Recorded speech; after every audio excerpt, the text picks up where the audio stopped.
अस्सलाम वालेकुम guys, Haroon Baig here with yet another market update. और इसमें हम डिस्कस करेंगे बिटकॉइन, क्रिप्टो, इथेरियम कितना नीचे जा सकता है, मार्केट कितनी बियरिश है, उसके पीछे क्या चीज़ें हैं और मार्केट जो है वो कब रिकवर होगी। मैं कुछ ऑन चेन डेटा भी आप लोगों के सामने प्रेजेंट करूंगा जिसके मुताबिक हम देखेंगे कि मार्केट जो है आ, वो बुलिश है या बियरिश है।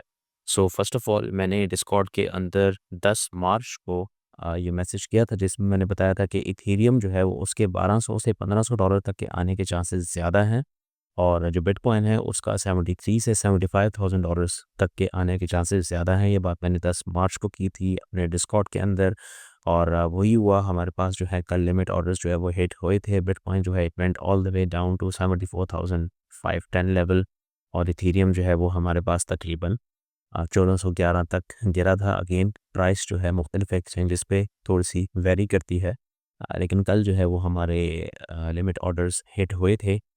अगेन बिटकॉइन को अगर हम देखें तो इट्स स्टिल वेरी बेयरिश, ठीक है। अच्छा, ये वही चार्ट है जो मैं पिछले 2-3 महीने से यूज़ कर रहा हूँ। अगर आप यूट्यूब पे मेरी पुरानी मार्केट एनालिसिस की वीडियोस देखें तो उसमें आपको यही चार्ट मिलेगा, यही चार्ट मैं यूज़ कर रहा हूँ, इसी के मुताबिक मैं अपनी पोजीशंस बिल्ड करता हूँ और यही चीज़ मैं आप लोगों के साथ शेयर करता हूँ, ठीक है। ऐसा नहीं है कि मैं हर हफ्ते जो है वो अपने लेवल्स चेंज कर रहा हूँ या हर महीने जो है कोई नई चीज़, कोई नया मंजन मार्केट में लेके आता हूँ, ऐसा बिल्कुल भी नहीं है। तो इस चार्ट का आप स्क्रीनशॉट ले लें, डिस्क्रिप्शन में इंस्टाग्राम का लिंक मौजूद है, वहाँ से भी आपको ये चार्ट देखने को मिल सकता है। तो बिटकॉइन जो है वो वर्स्ट केस बी की तरफ जाएगा इवेंचुअली, ठीक है। It's always worth the wait. 10 March को मैंने जो जिक्र किया था वो कल जो है हमारे पास लेवल्स हिट हुए थे, बीच में पूरा रमज़ान हमारे पास गुजर गया। So it's always worth the wait. तो वर्स्ट केस ए जो है वो हमारे पास it has turn into a very strong resistance. If you look here तो काफ़ी बड़ी रिजेक्शन हमें देखने को मिली है this weekly chart. And worst case B it's on the cards right now. तो I will be more inclined towards building short positions if I am doing futures. लेकिन मैं स्पॉट में हूँ, स्विंग ट्रेडिंग पोजिशंस हैं, investments हैं। तो उसके लिए तो मैं वेट करूँगा अपने लेवल्स के हिट होने का। और अगेन जितनी भी मेरी मार्केट एनालिसिस की वीडियोस होती हैं, जो भी चीज़ें होती हैं, वो स्पॉट या स्विंग पोजीशंस के लिए अगर आप करो तो ज़्यादा बेहतर है। फ्यूचर्स करोगे यू माइट गेट लिक्विडेटेड, क्योंकि ऑन वीकली चार्ट वोलेटिलिटी जो है वो बहुत ज़्यादा होती है, और ज़्यादा वोलेटिलिटी की वजह से अगर आपका पोजीशन साइज़ मैनेज नहीं है और अगर लोगों का जो रिस्क है वो मैनेज नहीं है तो आप लोग लिक्विडेट हो जाओगे, ठीक है। So again this is bitcoin, worst case be on the cards, yes. अगर हमारे पास कोई रिलीफ रैली आती भी है that will be sell the rip rally, ठीक है, और उसमें हम मैक्सिमम वर्स्ट केस ए तक जा सकते हैं विच इज़ अराउंड 87 से $88,000 का लेवल है, मे बी 90,000 को टच करते हैं। लेकिन स्टिल सेंटिमेंट और बाकी तमाम चीज़ें अगर हम देखें तो सारी की सारी हमारे पास बियरिश है। इथेरियम की अगर हम बात करें तो अगेन इथेरियम जो है वो 1411 तक गिरा था, और 1200 तक के आने के चांसेस इथेरियम के काफ़ी ज़्यादा हैं। If Bitcoin hits the worst case भी Ethereum will go all the way to 1200, और शायद इससे भी थोड़ा सा नीचे जाए। जो $1200 का लेवल है this is a very significant level, इसकी काफ़ी हिस्टोरिकल सिग्निफिकेंस भी है। तो अगर हमें कोई बहुत पावरफुल रिलीफ रैली भी देखने को मिलती है तो वो हमें यहीं से देखने को मिलेगी। हमारे लिमिट ऑर्डर्स तो हिट हो चुके थे अगेन फॉर लॉन्गर पोजिशंस, और वेट करेंगे फर्दर कि इथेरियम जो है वो 1200 को टच करे। अब बात करेंगे थोड़ा-सा मार्केट परफॉर्मेंस के हवाले से।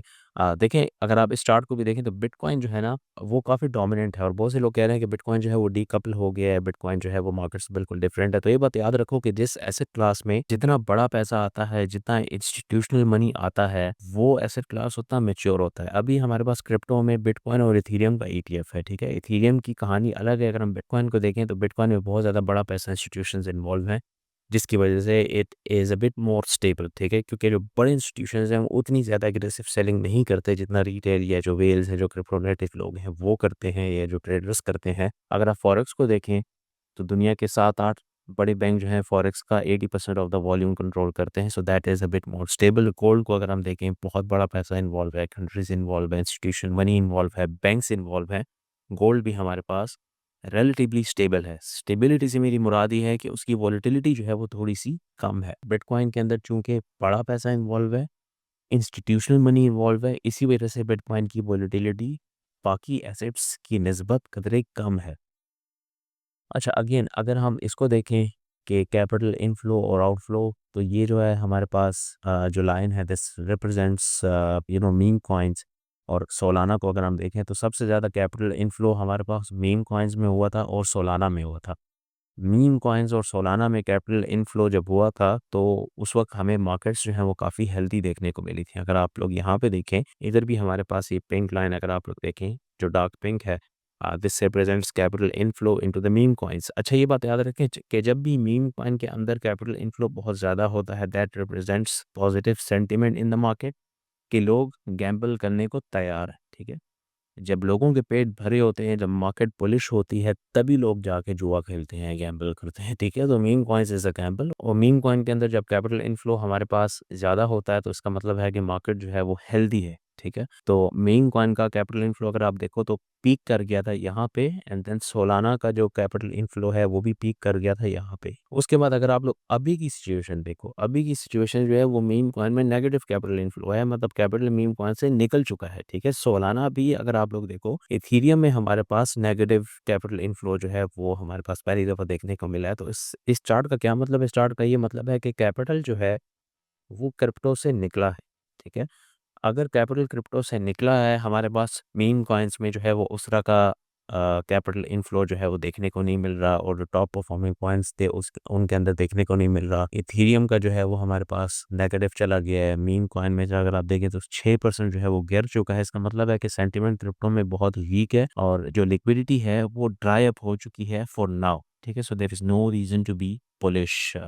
अगर हम इसको देखें फ्यूचर्स को, ये जो मैंने आपको चार्ट बताया दिस वाज फॉर स्पॉट, और अगर हम फ्यूचर्स को देखें तो ये बात याद रखें कि जब भी कैपिटल बाहर निकलता है उसकी वजह से जो ओपन इंटरेस्ट है वो हमारे पास बहुत अग्रेसिवली गिरता है और काफ़ी ज़्यादा गिरता है। अगर ओपन इंटरेस्ट हमारे पास काफ़ी अरसे से गिरा रहे, नेगेटिव रहे, तो इसका मतलब है कि less people are building leverage positions in the market. ठीक है, ओपन इंटरेस्ट जब हमारे पास पॉजिटिव होता है for a long period of time, तो इसका मतलब ये होता है कि यार a lot of people are very optimistic about the market. ठीक है, जब वो ऑप्टिमिस्टिक होते हैं so they open leverage positions, और फिर they are comfortable taking leverage, और ओपन इंटरेस्ट जो है वो उससे उस तरीके से ज़्यादा होता है। आप यहाँ पे देखें तो हमारे पास जो मीम कॉइन में अगर आप देखें तो ओ आई कितना ज़्यादा था।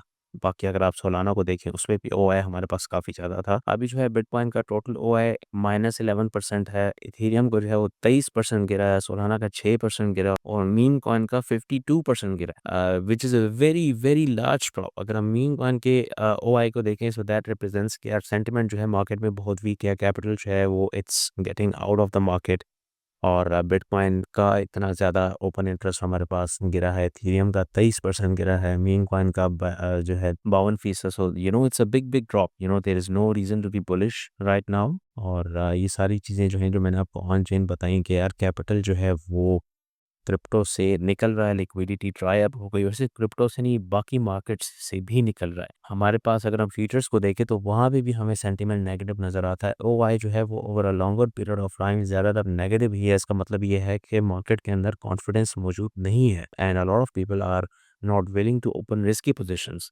और दूसरा ये कि जितनी वोलेटिलिटी मार्केट में ज़्यादा है because of the uncertainty surrounding the macro tariffs और बाकी जितनी चीज़ें हैं, तो उससे वोलेटिलिटी इतनी ज़्यादा है, जो वोलेटिलिटी इंडेक्स है वो हमारे पास इतना ज़्यादा है कि चाहे आप लॉन्ग करो या शॉर्ट करो, 2-3 कैंडल में बंदा लिक्विडेट हो जाता है, इतनी ज़्यादा वोलेटिलिटी है। तो उसकी वजह से लोग फ्यूचर पोजीशंस या लेवरेज पोजीशंस ज़्यादा ओपन कर भी नहीं रहे। सो again this is what the market is looking. और बिटकॉइन जो है फर्स्ट केस भी, इथेरियम जो है $1200, Bitcoin is relatively stable, capital is getting out of crypto for now, and futures में हमारे पास कॉन्फिडेंस की कमी है जिसकी वजह से ओ आई भी गिर रहा है, और हमारे पास ज़्यादा लोग लेवरेज पोजीशन ओपन नहीं भी कर रहे। इसी वजह से लिक्विडेशन कैस्केड्स भी अब हमारे पास इतनी ज़्यादा नहीं हो रही। तो इसके अलावा अगर आपका कोई भी क्वेश्चन हो मुझसे इंस्टाग्राम पे पूछ सकते हैं। Hey Haroon is my handle on Instagram.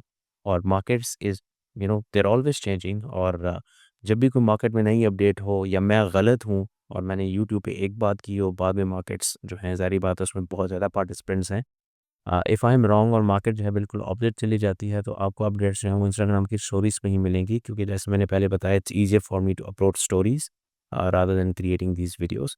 तो अगर आपको उस तरह की अपडेट्स चाहिए, अगर आप मार्केट से इन्फॉर्म रहना चाहते हो, तो आप मुझे इंस्टाग्राम पे फॉलो कर दो, और मुलाकात होती है आपसे अगली वीडियो में। तब तक के लिए अल्लाह हाफ़िज़।